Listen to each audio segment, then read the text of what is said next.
always thought about. And I just wanted to be there with you. The place that no eye has ever seen, the place that no heart has ever perceived. I had a great feeling inside of me. Assalamualaikum warahmatullahi wabarakatuh. Halo teman-teman semuanya, perkenalkan nama saya Aulia Irma Afiani dengan NIM 1240214, Prodi Pendidikan Bahasa Arab, semester 3. Nah, teman-teman, tujuan dari video saya di sini yaitu ingin memenuhi tugas yang diberikan oleh dosen saya, yaitu Dr. Misdah MPD atau biasa dipanggil dengan Bunda Misdah. Nah, di sini Bunda Misdah memberikan 3 soal pertanyaan untuk kita bahas. Nah, pertanyaan pertama yaitu 4 prinsip dalam pelaksanaan supervisi dengan memberikan contoh. Soal yang kedua, fungsi kepala sekolah sebagai administrator dan supervisor jika dikaitkan dengan efektivitas tujuan pendidikan. Terus soal yang ketiga yaitu bagaimana hubungan antara monitoring dan evaluasi pendidikan dengan perencanaan pada 7 komponen sistem pendidikan. Nah, teman-teman, untuk lebih jelasnya lagi, mari kita bahas bersama-sama 3 persoalan ini satu persatu. Ayo kita bahas bersama-sama.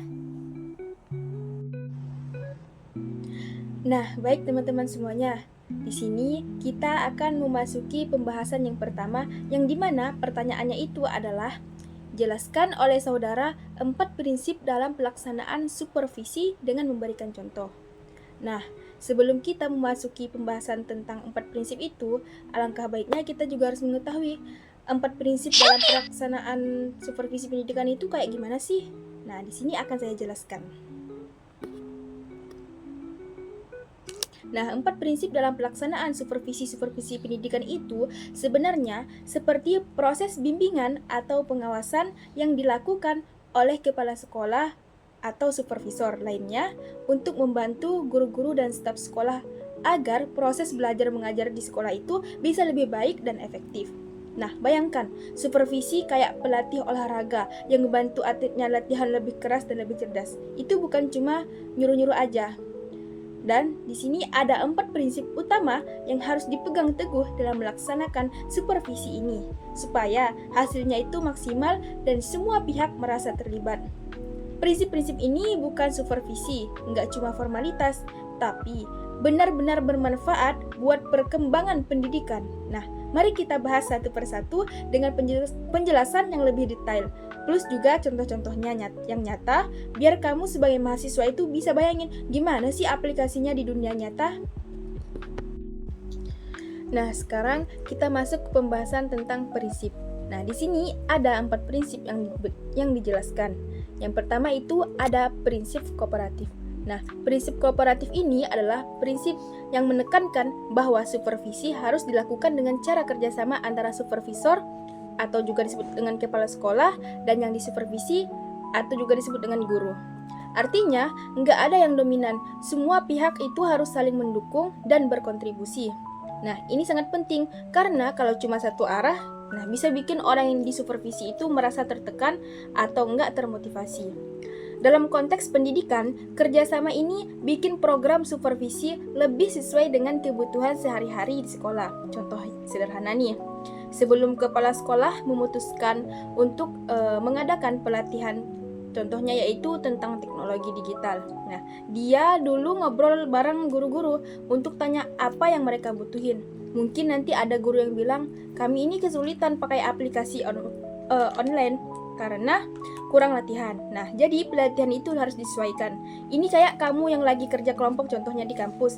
Kalau semua ikut suara, hasilnya itu lebih bagus daripada kalau cuma satu orang yang mutusin. Dengan prinsip ini, supervisi jadi lebih efektif karena berdasarkan pemahaman bersama. Dan akhirnya bikin guru itu lebih percaya diri dalam mengajar. Prinsip kedua yaitu demokratis. Nah, prinsip ini yang bikin supervisi itu lebih adil dan terbuka, di mana semua orang baik supervisor maupun yang disupervisi punya kesempatan untuk ikut serta dalam pengambilan keputusan.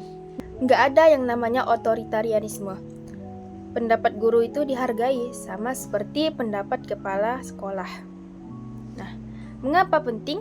Karena pendidikan itu melibatkan banyak sekali orang, dan kalau semua merasa didengar, motivasi mereka itu akan naik dan inovasi bisa muncul dari bawah. Bayangkan kalau di sekolah cuma kepala sekolah yang mutusin segalanya, guru itu bisa jadi malas ikut serta. Nah, contohnya itu ya, kalau dalam rapat supervisi bulanan, kepala sekolah itu nggak cuma presentasi laporan, tapi dia juga buka diskusi. Guru bisa bilang, saya rasa metode evaluasi ini kurang adil buat siswa yang introvert. Nah, dan keputusan itu diambil secara bersama-sama. Mungkin dengan voting yang sederhana atau lain sebagainya. Ini mirip juga dengan rapat mahasiswa yang ada di organisasi kampus, di mana semua anggota itu bisa ngasih ide tanpa takut. Nah, prinsip ini bantu bikin supervisi itu lebih inklusif, sehingga masalah yang ada di sekolah itu bisa diselesaikan dengan cara yang lebih bijak dan berkelanjutan. Nah, prinsip yang ketiga adalah prinsip konstruktif, yang dimana fokus utamanya di sini adalah membangun dan memperbaiki, bukan cuma mencari kesalahan atau juga mengkritik negatif. Nah, supervisor itu harus memberikan umpan balik yang positif dan saran yang bisa langsung diterapkan, supaya yang disupervisi itu merasa didukung, bukan dihukum. Begitu dia. Nah, ini krusial karena kritik tanpa solusi itu bikin orang patah semangat, terutama di dunia pendidikan yang sangat penuh tantangan ini. Nah, dengan pendekatan konstruktif, supervisi itu jadi alat untuk pertumbuhan. Contohnya, saat supervisor observasi kelas guru, dia itu nggak cuma bilang, pelajaranmu kurang menarik, tetapi dia bilang kayak gini, kasih saran yang spesifik seperti, coba deh tambahin video pendek atau diskusi kelompok biar siswa itu lebih aktif terlibat. Nah, ini tuh kayak feedback dari dosen yang ngebantu kamu perbaiki esai. Nah, dia tunjukin kekuatanmu dulu, baru saranin perbaikannya. Nah, prinsip ini bikin guru lebih termotivasi untuk inovasi, dan akhirnya kualitas pengajaran meningkat yang langsung berdampak positif pada siswa. Nah, yang selanjutnya adalah prinsip berkelanjutan. Nah, supervisi itu nggak boleh sekali-sekali atau acak. Dia harus dilakukan secara rutin dan berkala, seperti cek kesehatan tahunan. Itu kan rutin dan berkala kan? Nah, ini penting karena pendidikan itu dinamis. Kebutuhan guru dan siswa itu bisa berubah seiring berjalannya waktu. Jadi, pengawasan yang terus-menerus membantu deteksi masalah dini dan melakukan perbaikan. Kalau cuma sesekali sih, masalah bisa menumpuk jadinya. Contohnya nih, ketika kepala sekolah itu nggak cuma datang ke kelas pas ada inspeksi besar, tapi dia juga melakukan kunjungan kelas setiap bulannya. Selain itu juga ikuti dengan tindak lanjut seperti workshop tahunan atau pelatihan online mingguan. Nah, ini nih mirip kayak dengan kamu yang latihan bahasa asing tiap hari. Nah, itu nggak bisa cuma pas ujian.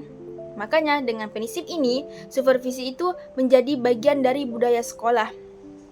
Bikin guru itu selalu siap dan siswa itu dapat manfaat jangka panjang, seperti peningkatan prestasi akademik yang sudah stabil. Nah, secara keseluruhan, 4 prinsip ini saling terkait dan bikin supervisi itu lebih manusiawi serta efektif.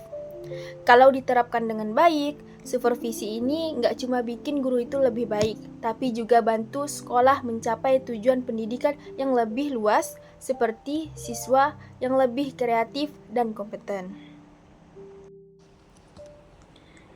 Nah, baik teman-teman, sekarang kita masuk ke pembahasan yang kedua, yang dimana pertanyaannya itu tadi tentang jelaskan oleh saudara fungsi kepala sekolah sebagai administrator dan supervisor jika dikaitkan dengan efektivitas tujuan pendidikan.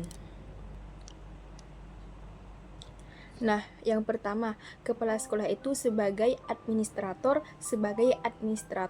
Kepala sekolah bertugas mengatur dan mengelola seluruh kegiatan sekolah. Nah, agar tujuan pendidikan itu tercapai secara efektif. Nah, fungsi utamanya yaitu yang pertama, mengelola kurikulum, terus mengatur keuangan sekolah, mengelola sarana dan prasarana, terus mengatur administrasi guru dan siswa. Nah, hubungannya dengan efektivitas tujuan pendidikan, jika administrasi itu tertata dengan baik, maka proses belajar mengajar itu ya pastinya akan berjalan dengan lancar dan tujuan pendidikan itu dapat dicapai secara maksimal. Nah, terus bagian kedua itu ada kepala sekolah sebagai supervisor. Nah, kepala sekolah sebagai supervisor ini dia itu berperan membina dan meningkatkan kualitas guru dalam proses pembelajaran. Fungsi utamanya di sini, yang pertama, yaitu membantu guru meningkatkan kompetensi mengajar. Yang kedua, mengamati dan juga memperbaiki proses pembelajaran. Terus yang ketiga, memberi bimbingan profesional kepada guru. Nah, hubungannya dengan efektivitas tujuan pendidikan, guru yang dibina dengan baik akan mengajar lebih efektif, sehingga hasil belajar siswa itu meningkat dan tujuan pendidikan tercapai. Nah, teman-teman, terus kita masuk ke pembahasan yang ketiga. Nah, pertanyaannya itu adalah hubungan monitoring dan evaluasi pendidikan dengan perencanaan pada 7 komponen sistem pendidikan, monitoring, dan evaluasi itu. Nah, teman-teman, tadi teman-teman, selanjutnya ya, kita memasuki penjelasan yang ketiga, yang dimana di situ dia minta jelaskan hubungan antara monitoring dan juga evaluasi pendidikan dengan perencanaan pada 7 komponen sistem pendidikan.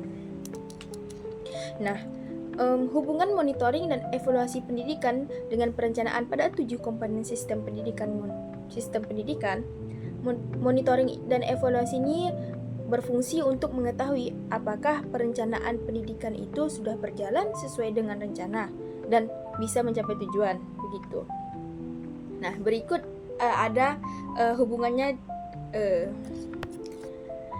Berikut hubungannya dengan 7 komponen sistem pendidikan. Nah, yang pertama itu ada tujuan pendidikan.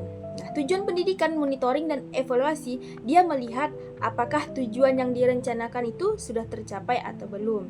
Yang kedua, tentang peserta didik. Nah, peserta didik ini digunakan untuk menilai perkembangan, prestasi, dan kebutuhan siswa. Nah, sehingga perencanaan pembelajaran itu bisa diperbaiki. Yang ketiga, ada pendidik dan tenaga kependidikan. Nah, pendidik dan tenaga pendidikan itu monitoring, mengevaluasi asli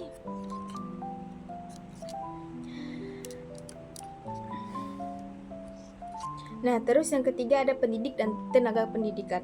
Monitoring itu mengevaluasi kinerja guru dan staf untuk menentukan kebutuhan pelatihan atau pembinaan. Terus yang keempat ada kurikulum dan materi. Nah, dia ini melakukan evaluasi untuk melihat apakah kurikulum ini yang direncanakan ini sudah sesuai dengan kebutuhan siswa dan perkembangan zaman pada saat ini. Terus yang kelima ada metode dan media pembelajaran.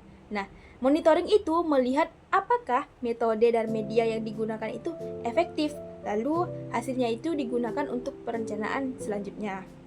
Terus yang keenam, ada sarana dan prasarana.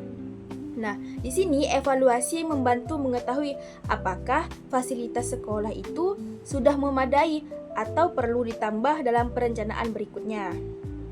Terus yang terakhir yaitu yang ketujuh, lingkungan pendidikan.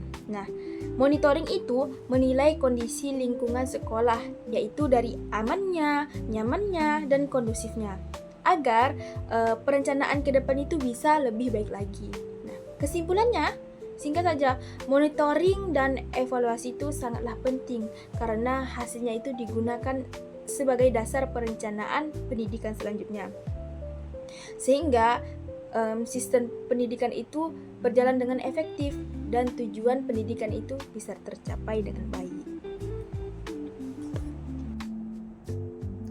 Nah, teman-teman, itulah tadi pembahasan yang telah saya bahas dan jawaban-jawaban dari pertanyaan yang telah saya jawab. Semoga apa yang telah saya jawab dan saya jelaskan tadi bisa bermanfaat untuk kita semua dan menjadi pembelajaran kita di kedepannya nanti. Selain itu juga saya meminta maaf jikalau dalam saat saya menjelaskan ataupun dalam saya menjawab pertanyaan ini ada salah-salah kata atau yang lainnya. Saya minta maaf karena saya juga di sini masih belajar ya teman-teman, dan saya juga masih belum cukup banyak mengetahui tentang administrasi dan supervisi pendidikan. Insya Allah di kedepannya saya akan lebih banyak lagi belajar tentang administrasi dan supervisi pendidikan. Tak lupa juga saya mengucapkan terima kasih kepada teman-teman semua yang telah mendukung, dan juga tidak lupa saya ucapkan terima kasih kepada Bunda Misdah yang telah membimbing saya dan juga teman-teman lainnya dalam mata kuliah administrasi dan supervisi pendidikan. Baiklah teman-teman, saya di sini ingin pamit undur diri. Saya ucapkan terima kasih dan sampai jumpa lagi.